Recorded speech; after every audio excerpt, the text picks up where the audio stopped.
ആ ഗുരുവായൂരപ്പ, ഇന്നിപ്പോൾ ഉച്ചപൂജ തൊഴാനൊന്നും പറ്റിയിട്ടില്ല. എന്നാലും ഉച്ചപൂജ അലങ്കാരം പറയാം.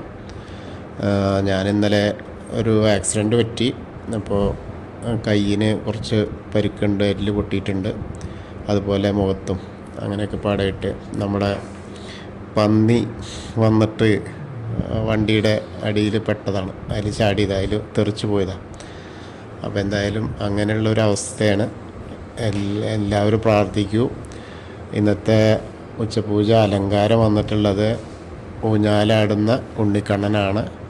അപ്പം ഇന്ന് അവിടെ വന്നിട്ട് തൊഴുന്ന പോലെ മനസ്സുകൊണ്ട് പ്രാർത്ഥിച്ചോളൂ. ഊഞ്ഞാലാടുന്ന ഉണ്ണിക്കണ്ണനെ കണ്ടു തൊഴുതോളൂ കേട്ടോ. ഇത്ര മാത്രമാണ് ഇന്നിപ്പോൾ പറയാനുള്ളത്. എല്ലാവരും എനിക്ക് വേണ്ടിയിട്ടും പ്രാർത്ഥിക്കുക. കാരണം നമ്മൾ അങ്ങോട്ടും പ്രാർത്ഥിക്കുന്നു. അതേപോലെ തന്നെ പ്രാർത്ഥനകളാണ് എപ്പോഴും നമുക്ക് ഗുണമാവുക. നാളെ ആവും മിക്കവാറും സർജറി എന്ന് തോന്നുന്നു. അപ്പോൾ സർജറി ചെയ്യാതെ പറ്റില്ല. ഇപ്പോൾ മാവിട്ടു, പക്ഷെ അതുകൊണ്ട് മുഴുവനായിട്ട് മാറില്ല എന്നാണ് പറഞ്ഞത്. പിന്നെ ബാക്കി എല്ലാതും ഗുരുവായൂരപ്പൻ്റെ കയ്യിൽ തന്നെയാണ്. അപ്പോൾ എല്ലാവർക്കും ഗുരുവായൂരപ്പൻ്റെ അനുഗ്രഹം ലഭിക്കട്ടെ. ഹരേ കൃഷ്ണ. ഗുരുവായൂരപ്പ ശരണം.